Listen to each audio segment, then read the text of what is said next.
We are your station for health, and tonight we want you to be aware of something called Multi-System Inflammatory Syndrome. So this is still pretty new, still pretty rare, but it is a serious condition linked to COVID-19, especially in children. And Texas Children's Hospital says that they are seeing a rise in cases since February.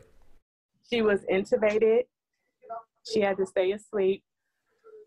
She was under 24-hour care with, about 8 or 9 medicines just continuously pumping in her. 10-year-old Anaya Williams has been in the ICU at Texas Children's Hospital for 5 days.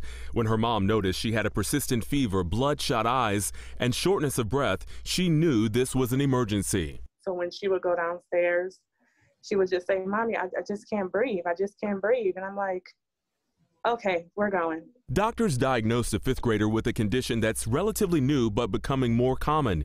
It's called MISC, or Multi-System Inflammatory Syndrome, in children. It causes body parts like the heart, lungs, kidneys to become inflamed, usually several weeks after a child is exposed to COVID-19. As the immune system tries to make good protective antibodies the way it always does, it makes some mistakes with this being a new virus.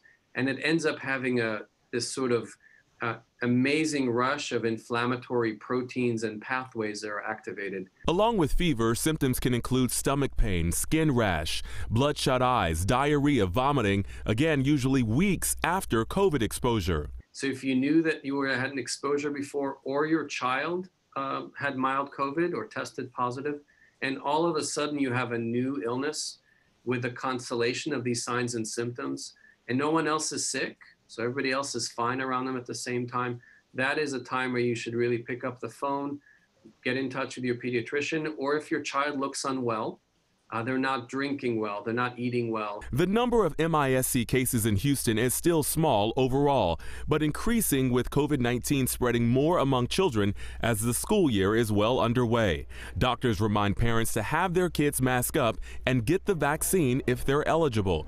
Anequila Foots is so glad that she took her daughter's symptoms seriously. She says Anaya is slowly improving.